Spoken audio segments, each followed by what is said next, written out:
to what we got going on today is the automatic transmission oil cooler lines. Leaking a little bit of fluid. Not really enough to pull up anything like that, just enough to kind of notice a few drops here and there, but it's concerning enough for me. So we got an 08 Wrangler JKU, and it's the front two lines up here. I'm going to try to take some video as I go along here and maybe put something together, help some other folks out. But initially I started noticing that this was wet. This assembly right here was a little damp, and that's when I tracked it all the way straight up right in front of your radiator there. As you can see, that one right there perfectly. It's got a little bit of drippage on it. And then at the other end, it's got some drippage as well, which that one's kind of chewed up from where I've been tweaking on it already today. Apparently there is, I don't know if you can see it or not, there's a hole right there where that little black piece is, right here. Apparently as this hose and these crimp on clamps start to wear out, they say that's where you're going to lose a lot of your fluid. So the whole bottom of this is soaked with fluid. So basically we're going to try to save a little money today and just simply pull the clamps off, remove the hose, and we'll put in a new piece of hose and some better clamps, and then hopefully that'll be fixed. Maybe save $100 or so. Guys, it took me 45 minutes to get the very first one off. Here's the hose that came off of it, and let's see here.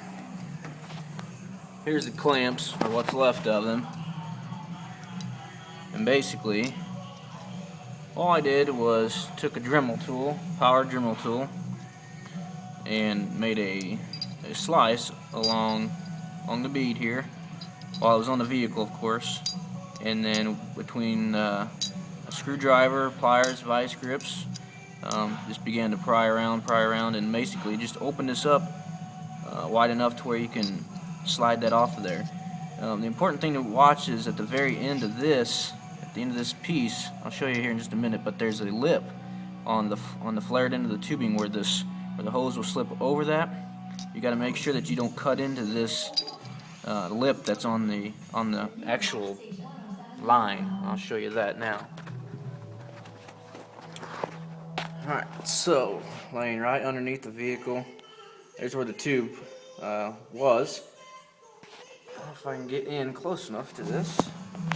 This is the lip that I was talking about. If you can see, there's a channel right here, and that's where the actual the clamp, that's where it's set in place. Now once you make your slit here on the outside of your clamp, just start to peel that back around this, and just, like I said, make sure that you don't cut into this when you do make your cut. So I've got my next one to do. After that, I'll get the ends of these all cleaned up. Make sure they're nice and clean, free of burrs, and I'll put the new tube in, and then clamp it on.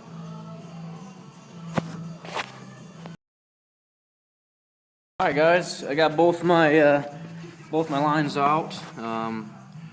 Second tube's out now, and once again, just another little image here of what I had to do. Oh, if I can hang on to the damn thing. Again, I just made one slit down the center of the tubing, the clamp, and just proceeded to pry that off of there using a screwdriver. And once you get to on about a third or fourth one, you'll see that it's really not that hard. So this one came off pretty easily. But I'll show you what we got underneath here now that I got them both off. So there's all four inlets, and what we'll do now after this, we're gonna go and clean those up real good, get them all dried off, sprayed down, really dry. They said online, make sure it's real dry, get all the oil out of there, that way there's no slippage and no chance for leaks again. And I'll be able to insert my new tubing and clamps.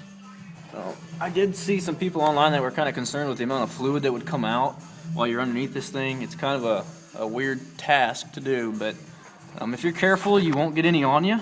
Just make sure you have something to catch the oil with. This is really about all that came out of there. As you can see, it's just I don't know, a couple tablespoons full, not a whole lot. So just like I said, just be careful and have some rags available with you, and you should be just fine. So I'm gonna go ahead and get this cleaned up and get the tubings on and get back with you. All right, everyone, I've got the new lines on, as you can see, with new adjustable clamps. The hose that I'm using, I got at Napa. If you're curious, it's just 3/8 rubber transmission line or hose, whatever you want to call it. They sell it by the foot, and apparently I got way too damn much, so I just got to find a project to use the extra stuff on. Yeah, 3/8 size, and I think it said on there that it was rated for 400 psi, so it seems to be a higher pressure line, so that should be good. Now let's